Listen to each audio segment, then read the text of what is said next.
Պարոն Կոնջորյան, ճիշտ հիշեցիք երիտասարդական խորհրդարանը, մենք միասին եղել ենք։ Ձեր ելույթում ասեցիք, որ նախորդ 8-րդ գումարման խորհրդարանը ամենացածր, այսպես ասած, ռեյտինգ ունեցող խորհրդարանն է եղել։ Պարոն Կոնջորյան, դուք եղել եք այդ խորհրդարանի իշխող ուժի խմբակցության ղեկավարը։ Ինձ հետաքրքիր է, արդյոք այդ ցածր ռեյտինգ լինելու համար ինքներդ անձնապես ձեր, այսպես ասած, սխալները տեսնում եք, կամ որոշակի մասով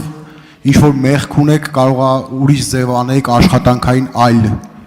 մոտեցում ցույց տաք ուրիշ լինել, որովհետև հիմա դուք հավակնում եք ավելի բարձր պաշտոնի, նախորդ խորհրդարանում ուղղակի իշխող խմբակցությունն եք ղեկավարել, հիմա արդեն, այսպես ասած, ղեկավարելու եք պարոն Ռուբենյանի բացակայության դեպքում ղեկավարելու եք նաև ազգային ժողովը։ Արդյոք տեսել եք ձեր սխալները եւ մտածում եք, որ 9-րդ գումարման խորհրդարանում այդ սխալները ձեր անձնական այլևս չեք անելու, մոտեցումներն այլ է լինելու, որպեսզի այդ ցածր ռեյտինգը ավելի բարձրանա, այսինքն 9-րդ գումարման ազգային ժողովը ավելի լավ լինի, քան 8-րդը։ Եվ մի բան էլ ասեմ, անկեղծ դուք ճիշտ ասեցիք, նորմալ է, ու շատ ճիշտ է, որ մարդ ինչ-որ բանում սխալվում է, ու դրա համար ներողություն է խնդրում, դա ուժեղ մարդուն բնորոշ պահվածք է։ Բայց շատ վատ է, երբ որ նույն մարդը 10 անգամ անում սխալ ու 10 անգամ ներողություն է խնդրում, դա արդեն նմանվում է այլ բանի։ Սա ուղղակի կարծիք, ինչ-որ բան չկար, շնորհակալություն։ Պարոն Խաչատրյան, ես բնականաբար որպես ամենամեծ կառավարող խմբակցության ղեկավար ունեցել եմ խմբակցության ղեկավարների մակարդակում ամենամեծ պատասխանատվությունը, այնքանով, որքանով դա ինձ վերաբերելի էր։ Բայց ես ուզում եմ հիշեցնել, եւ դուք բնականաբար դրանք հրապարակային են կարող եք նայել եւ տեսնել ու համոզվել։ Ես հիշում եմ, որ էլի օգոստոսի 2-ին էր նիստը մեր մեկնարկել 2021 թվականի, եւ ես որպես խմբակցության ղեկավար բազմաթիվ ելույթներ եմ ունեցել այստեղից եւ ասել եմ սիրելի գործընկերներ, ես առաջարկում եմ եկեք աշխատենք կառուցողական։ Եկեք աշխատենք կառուցողական։ Մեզ այն ժամանակ նույնիսկ այդ կառուցողական բառի վրա անդիմությունը սկսեց թրոլինգ անել։ Ասում էին դե լավ ի՞նչ կա, ոնց որ հիմա այդ 0-ական կետի վրա երեք պարոն Մանուկյանը թրոլինգ անում։ Սկսեցին այդ կառուցողականության վրա թրոլինգ անել, որ ինչ կառուցողականության, ոնց կարելի է կառուցողական լինել կապիտուլյանտի հետ, ոնց կարելի է կառուցողական լինել հողատուի հետ, ոնց կարելի է կառուցողական լինել նրանց հետ, ովքեր հողերը հանձնեցին, բան արեցին եւ այլն։ Ու եկավ մի պահ, պարոն Խաչատրյան, եկավ մի պահ, որ այդ կառուցողական համագործակցությունը ինչա կոչվում համագործակցություն, որովհետեւ մեկից ավել կողմերն են իրար հետ գործակցում։ Չստացվեց, որովհետեւ ասում եմ, երբ որ նաեւ անձնական հարաբերություններում են, չէ՞, տենց պարոն Խաչատրյան, երբ որ դու գնում ես ինչ-որ մեկի հետ բանակցելու կամ խոսելու եւ դու միանգամից դարակից հանում ու դնում ես քո ամենաբարձր նշաձողը, դրանից հետո դու էլ իջնելու տեղ չունես, մանավանդ եթե դա հրապարակային է, որովհետև քո ընտրողը քեզ ասելու է մի րոպե, ծախվեցի։ Ու քանի որ ընդդիմությունը մեզ գալիս եւ հենց ամենասկզբից ասում էր կապիտուլյանտ, հողատու եւ ինչ ասես չէ, ինչքան լուտանք ասես, ընդդիմության падգամավորները անիծում էին բան, այնտեղ Արմենիայի յուրեղաները լավա չկա, անիծում էր բաներ էր անում, ես ասենք նես բաներ էին ասում, որ ու դրանից հետո բնականաբար եկավ ինչ որ մի պահ Այդպես ծիծաղում են, իրանք էլ գիտեն, որ ճիշտ եմ ասում գործընկերները։ Բան ժպտում են։ Եկավ մի պահ,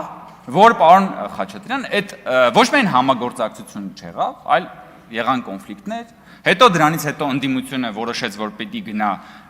բան շարժումներ անի, սկզբից դիմադրության շարժումներ, հետո սկսվեց բան Բագրատ Գալստանյան ընդբենդ շարժումը, որտեղ որ ընդդիմությունը գնացել էր եւ Բագրատ Գալստանյանի հետ էր փորձում բանել եւ այդ ժամանակ ընդդիմությունը չէր գալիս խորհրդարան, ընդդիմությունը հրաժարվում էր համալրել իր ուրեմն պաշտոնները եւ հնարավոր չէր լինում աշխատել ընդդիմության հետ։ Ես հույս ունեմ, գուցե ես կարող եի ավելին անել, որ ընդդիմությունը օրինակ փողոցից վերադառնար խորհրդարան եւ մենք իր հետ աշխատեինք, բայց մենք բազմաթիվ առիթներով ընդդիմությանը կոչ ենք արել վերադառնալ եւ աշխատել։ Երբ որ ընդդիմությունը օրենքով սահմանված կարգով սպառել էր իր բանը մանդատներից ազգային ժողովի խորհուրդը կարող էր նրանց մանդատները վայր դնելու բանով դիմել սահմանադրական դատարան, հիշում եք, որովհետև բացակայությունների շեմը անցել էին։ Մեր խմբակցությունը որոշեց, որ այնուամենայնիվ, եթե մենք նման բան անենք, դա կլինի վերաբերմունք ընդդիմության ընտրողների նկատմամբ, ոչ թե ընդդիմադիր падգամավորների նկատմամբ, բայց այդ ժեստն էլ չգնահատվեց։ Արձագանքեք, ես կշարունակեմ։ Արձագանք։ Շնորհակալություն, ամեն դեպքում ուզում եմ հասկանամ, դուք որևէ սխալ տեսնում եք, որ դուք ինքներդ արել եք, որ հետո չեք անելու այդ ամեն ինչը։ Այսինքն շտկելու եք դուք ինքներդ շտկեք ամբողջապես ելույթի ընթացքում էլ հիմա էլ պատասխան պարոն Կոնջորյան հասկացա որ դուք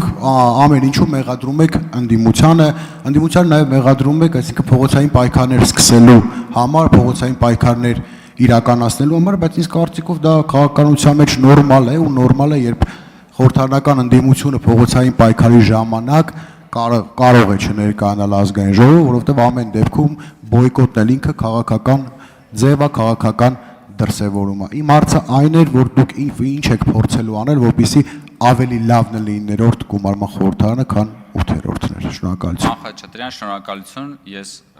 նորից ասեմ, որ այս խորհրդարանում, եթե ես նաև ստանամ խորհրդարանի մանդատը որպես ԱԺ տեղակալ, ես անելու եմ հնարավորը, որպեսզի մենք ունենանք միասին կառուցողական համագործակցություն եւ աշխատանք, որովհետեւ համագործակցությունը միշտ լինում է թեմատիկ։ Համագործակցությունը վակուումի մեջ չի լինում, օդի մեջ համագործակցություն չկա։ Պետք է համագործակցենք իրար հետ ունենալով, ասենք, օրենսդրական այս կամ այն նախաձեռնության վերաբերյալ քննարկումներ։ Պետք է միասին ինչ-որ նախաձեռնություններով հանդես գանք։ Ես հույս ունեմ, որ դուք կներգրավեք խորհրդարանական դիվանագիտության մեջ եւ կմասնակցեք խորհրդարանական դիվանագիտության աշխատանքներին։ Բոլոր այս մակարդակներում ես պատրաստ եմ աշխատել եւ պատրաստ եմ նաեւ իմ փորձառությամբ հնարավորության դեպքում մաքսիմալ աջակցել այդ թվում ընդդիմադիր գործընկերներին, որպեսզի մենք կարողանանք միասին ունենալ այնպիսի խորհրդարան, որը հաջորդ իսկ հարցումներով կունենա ավելի բարձր վարկանիշ, քան թե ունեցել է նախորդի, որովհետև ես դա նաև անձնական եմ համարում։ Ազգային ժողով, ես քանի որ խորհրդարանական եմ ինձ համարում հոգով սրտով, ես նաև ցավ եմ ապրում, որ խորհրդարանի վարկանիշը այդքան ցածր է, եւ ես կանեմ հնարավորը, որպեսզի դա շտկվի։ Ձեր հետ միասին։